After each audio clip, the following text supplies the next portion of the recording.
할렐루야. 우리 풍요로운 교회를 찾아와 주신 모든 분들을 주님의 이름으로 환영하고 축복합니다. 저는 오늘 여러분들과 함께 그리스도의 사랑을 알고 라는 말씀의 제목으로 함께 은혜의 말씀을 나누고자 합니다.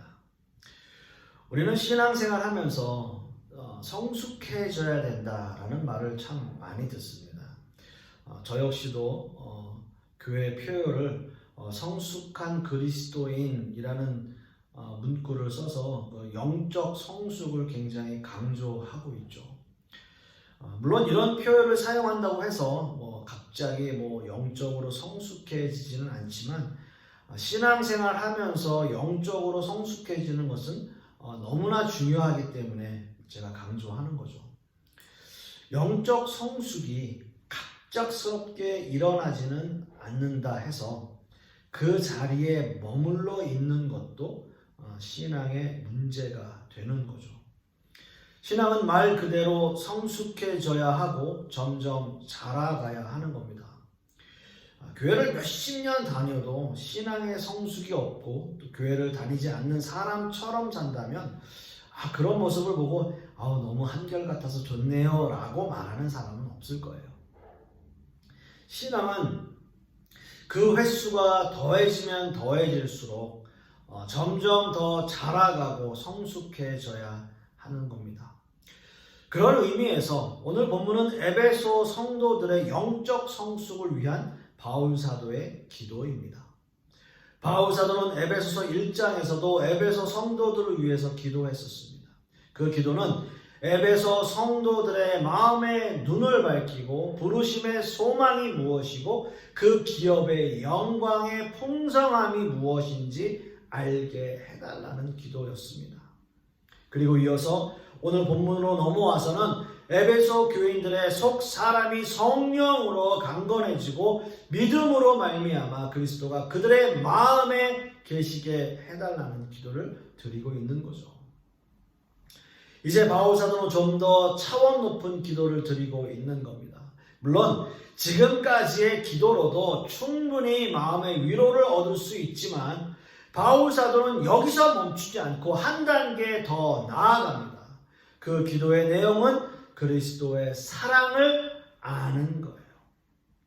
이 기도는 정말 높은 경지의 기도예요. 우리가 그리스도의 사랑을 아는 것이 과연 가능할까요? 사랑 그 자체이신 하나님, 그 하나님의 사랑을 안다는 것은 곧 하나님을 안다는 것인데 과연 인간이 하나님을 안다는 것이 정말 가능한 일이겠는가라는 거죠.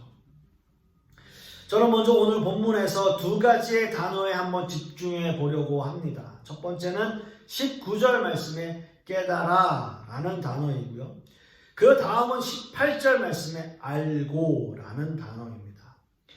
깨닫는 것과 아는 것. 물론 이 두 단어는 비슷한 의미를 가지고 있지만 이 두 단어의 의미를 좀 더 깊이 생각해 보면서 그리스도의 사랑이 우리에게 주는 의미가 무엇인지 좀 더 깨닫기를 원하는 거죠. 먼저 본문 19절 상반절만 함께 한번 보면 그 너비와 깊이와 높이와 깊이가 어떠함을 깨달아. 아멘. 자, 오늘 본문에서 깨달아 라는 단어의 의미는 파악하다, 이해하다 라는 의미로 사용되고 있습니다. 그런데 참 재미있는 것은요, 바울 사도가 하나님의 사랑에 대한 척도를 말할 때 너비, 길이, 높이, 깊이라는 단어를 사용하였는데 이것이 참 특이해요. 자, 하나님의 사랑은 무한하셔서 그것을 인간의 척도로 나타낼 수 없음에도 불구하고 바울 사도는 너비, 길이, 높이, 깊이라는 단어를 사용함으로써 마치 그리스도의 사랑을 인간이 잴 수 있는 것처럼 표현하고 있다는 겁니다. 지금 읽어드린 본문에서도 그 너비와 길이와 높이와 깊이가 어떠함을 깨달아 라는 말씀을 다시 생각해보면 하나님의 사랑을 인간의 척도로 너비, 길이, 높이, 깊이를 깨달아라, 파악해라, 이해하라 라는 말씀으로 이해된다라는 거죠. 그렇다면 우리는 어떻게 하나님의 사랑을 이해하고 깨달을 수 있을까요? 사랑은 지극히 감정적인 마음의 작용입니다. 어떤 의미에서는 본능이라고 할 수도 있는 거죠. 여러분, 처음에 우리가 연애할 때 상대방을 사랑하게 될 때 마음이 감정적이었습니까? 아니면 이성적이었습니까? 잘 기억이 안 나십니까? 처음 사랑하는 사람을 만나면 본능에 충실하게 되죠. 처음 사랑하는 사람을 만났을 때 이해관계를 따지고 내가 이 사람하고 살면 이런 게 이득이겠고 이런 건 손해겠고 라는 생각하면서 만나는 사람은 없습니다. 물론 상대방의 조건을 보고 정략적으로 결혼하려고 하는 사람도 있죠. 그런데 일반적으로는 그렇게 하지는 않습니다. 처음 사랑하는 사람을 만나면 다분히 감정에 또는 감성에 치우치고 어떤 이해관계를 따지려 하지 않아요. 그래서 모든 판단을 이성적이기보다는 지극히 감성에 치우쳐 결정을 하게 됩니다. 그래서 어르신들이 하시는 말씀이 뭡니까? 결혼은 현실이라는 거죠. 그런 말씀 하시지 않습니까? 여러분, 그 말씀이 무슨 뜻인지 여러분 다 아시잖아요. 살아보면 감성에 치우쳐 결정했던 부분들이 무엇이 잘못되었는지 깨닫게 된다는 거죠. 세상 사람들을 한번 생각해 보십시오. 감성적인 사랑 때문에 타락해서 정말 감성적인 사랑만 쫓아가다가 파멸되는 모습을 우리는 너무나 많이 보고 있어요. 세상은 오히려 사람들에게 본능에 충실하길 바랍니다. 이성적인 판단을 배제하고 마음이 끌리는 대로 하세요. 마음 가는 대로 사세요. 라고 부추겨요. 요즘 유행하는 YOLO 라이프 같은 것도 마찬가지예요. You only live once 라고 하는 거죠. 인생은 한 번뿐이니까 너희들이 원하는 대로 한번 살아봐라. 그 본능에 한번 이끌려봐라. 라는 이야기를 하는 거죠. 여러분, 그렇다면 신앙인의 모습은 어떨까요? 물론 처음 하나님의 사랑을 경험할 때는 지극히 감성적일 수밖에 없어요. 성령이 뜨겁게 역사하고 그 사랑에 감격해서 눈물 콧물 다 쏟으면서 그 감정이 정말 며칠을 가요. 그러나 그 며칠이라는 것이 불과 며칠 못 가요. 그렇다고 늘 그 감정을 가지기 위해서 우리는 늘 그런 식의 행동의 모습들 또는 그런 어떤 모습의 기도원을 갈 수는 없는 거고요. 늘 부흥 집회 따라다닐 수는 없는 거잖아요. 이렇게 감성적인 신앙만 따라 사는 사람들에게는 신앙의 성숙을 기대하기는 어렵습니다.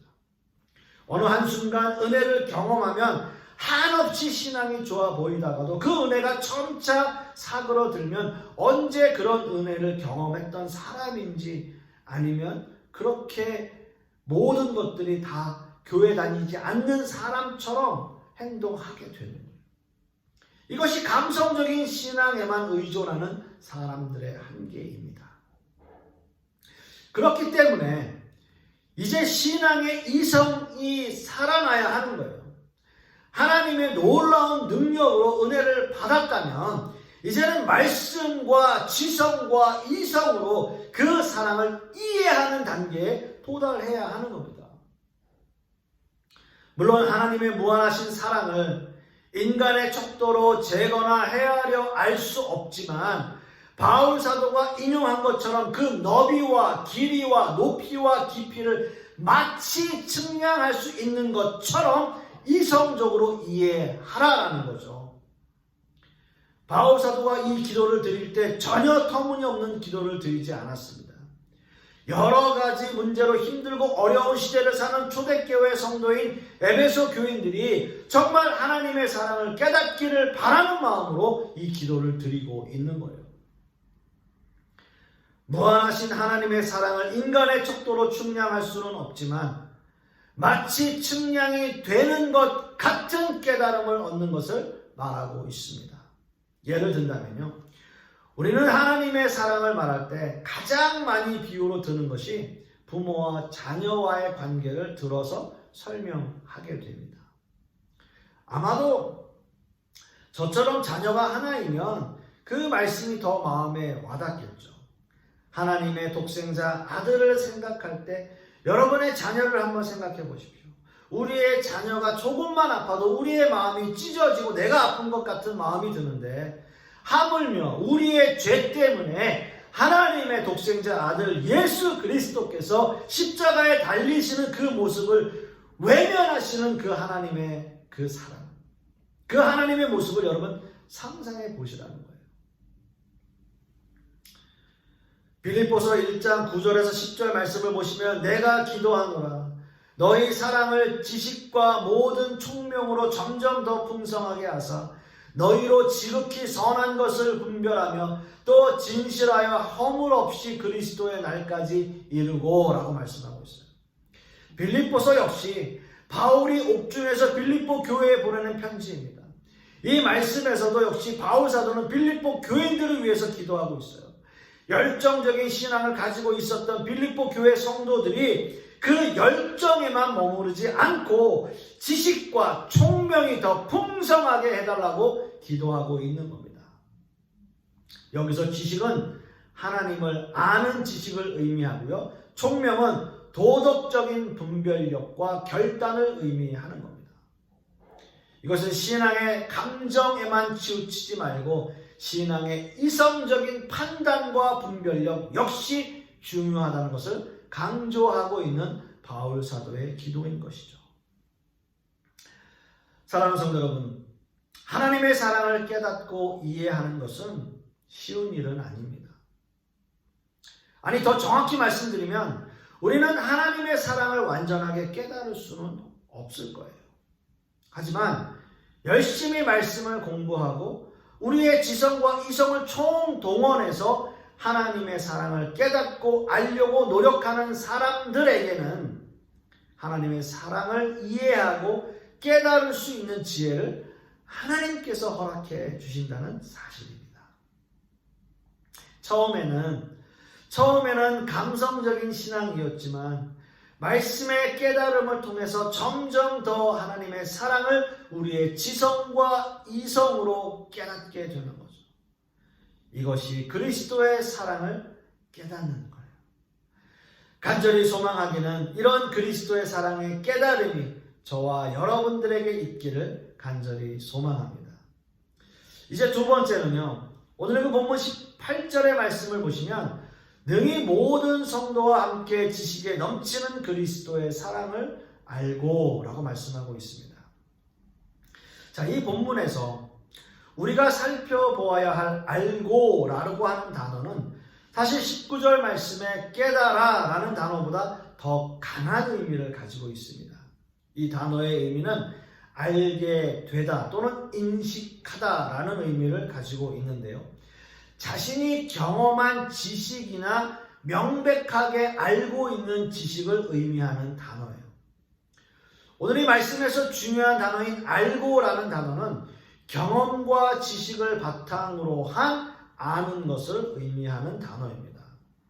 과연 사랑을 지식적으로 경험하는 것이 가능할까요?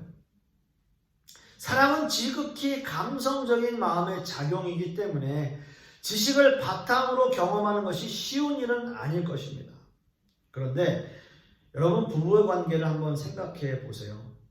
처음 상대방을 사랑할 때는 감성적인 마음만 들다가 그 마음이 점점 변해서 감성과 이성이 함께 공존하는 시기가 생기게 돼요. 처음 서로를 사랑해서 결혼했을 때는 사랑 하나만으로 결혼했는데 살다 보니까 서로에게 이런저런 장단점이 보이게 되고 감성적인 부분과 함께 이성적인 판단이 그 안에 생기게 되는 거죠. 물론 싸우기도 하지만 시간이 지날수록 서로를 배려하게 되고 이해하고 더 사랑하게 되는 것이 부부 사이의 모습입니다. 그것이 바로 보이지는 않지만 실제적으로 경험하는 사랑의 실체라는 거죠. 서로를 더 존중해주고 배려하고 이해해 주려는 마음은 다분히 이성적인 감정이지만 그 감정은 신뢰를 바탕으로 더 단단한 사랑으로 커져가게 되는 거죠. 그것은 사랑의 실체가 보이지 않더라도 우리에게 충분히 경험되는 거예요. 이렇게 하나님은 하나님의 자녀가 된 우리에게 하나님의 사랑을 깨닫는 방식을 알려주세요. 말씀을 통해서 우리를 깨닫게 해주시고 성령께서 자꾸 우리의 마음을 움직여 주시고 기도를 통해서 하나님과 대화하고 애를 쓰게 만드는 거예요. 이런 반복적인 행동을 통해서 점점 하나님의 사랑을 경험하게 되는 거죠. 그렇습니다, 여러분. 사랑이라고 하는 것은 우리가 눈으로 보고 손으로 만져볼 수 있는 어떤 실체는 아니지만 우리가 서로를 통해서 충분히 사랑이라는 것을 경험하게 되듯이 그리스도의 사랑 역시도 우리가 눈으로 보고 손으로 만져볼 수는 없지만 한없는 하나님의 은혜의 작용으로 우리는 무한하신 그리스도의 사랑을 깨닫고 알게 되는 겁니다. 자, 그렇다면 우리가 그리스도의 사랑을 안다고 하는 것은 과연 무슨 의미이겠는가라는 거죠. 그리스도의 사랑을 안다고 하는 것은 이제 하나님의 사랑을 경험한 자로서의 삶을 의미합니다. 하나님의 사랑을 경험한 사람은 이제 세상적인 삶을 살려고 하지 않습니다. 여러분, 결혼을 했는데 남편이나 아내가 결혼하지 않았던 총각이나 처녀 때의 모습으로 산다면 아마 그것은 용납할 수 없는 일일 거예요. 결혼을 해서 남편과 아내가 되었다면 우리는 결혼한 부부로서의 모습으로 살아야 하는 겁니다. 만약 그리스도인으로서 하나님의 자녀가 되었다면 하나님의 자녀답게 살아야 하는 거예요. 가장 중요한 것은 세상의 나쁜 습관을 버리는 일입니다. 적어도 하나님의 사랑을 경험한 흔적이 있는 사람이라면 그리스도인으로서의 삶을 시작해야 하는 거예요. 왜냐하면 이것이 하나님의 사랑을 알고 경험한 사람들의 모습이기 때문입니다. 그렇습니다, 여러분. 이제 우리는 하나님의 자녀예요. 하나님의 사랑을 알고 경험한 하나님의 자녀라면 이제 세상적인 습관을 버리고 하나님의 사랑을 경험한 그리스도인답게 사는 것을 의미한다는 겁니다. 그런데 여러분, 이 순간 아주 중요한 사실이 하나 있습니다. 그것은 우리가 그리스도의 사랑을 아는 것이 중요한 것이 아니라 우리를 향한 그리스도의 사랑이 어떤 것인지를 아는 것이 더 중요하다는 사실이죠. 우리는 어떻게든 인간의 사랑을 빗대어 하나님의 사랑을 설명하려고 합니다. 저 역시도 지금 여러분들에게 부모와 자식의 사랑 그리고 부부간의 사랑을 예로 들어서 오늘의 주제의 말씀을 설명하고 있어요. 하지만 여러분 부모와 자식 간의 사랑이나 부부의 사랑 이 모든 것이 다 완벽하지는 않습니다. 세상에는 부모가 자식을 버리는 일들도 있고요. 자식이 부모를 버리는 일도 있습니다. 또 부부의 사랑도 영원한 사랑은 아닐 수 있어요. 그렇게 목숨을 다해서 사랑했던 사람들 역시도 헤어지고 다투고 또는 그런 의미에서 완전히 결별하는 사람들이 있기 때문이에요.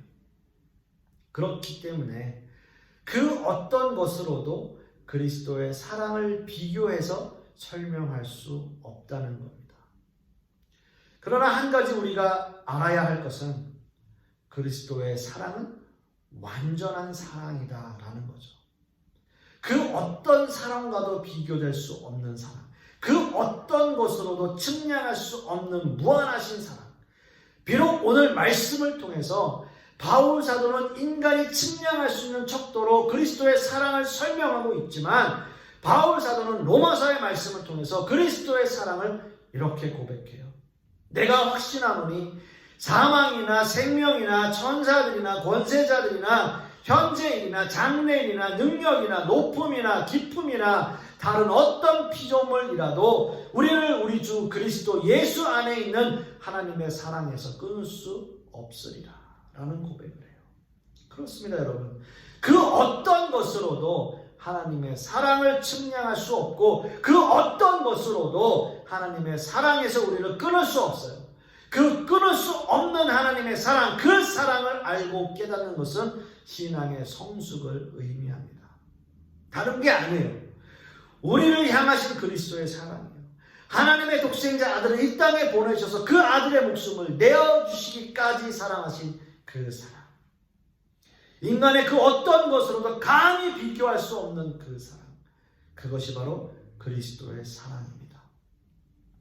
이 시간 간절히 소원하기는 무한하신 그리스도의 사랑을 깨닫는 저와 여러분들이 되실 수 있기를 간절히 소망하겠습니다.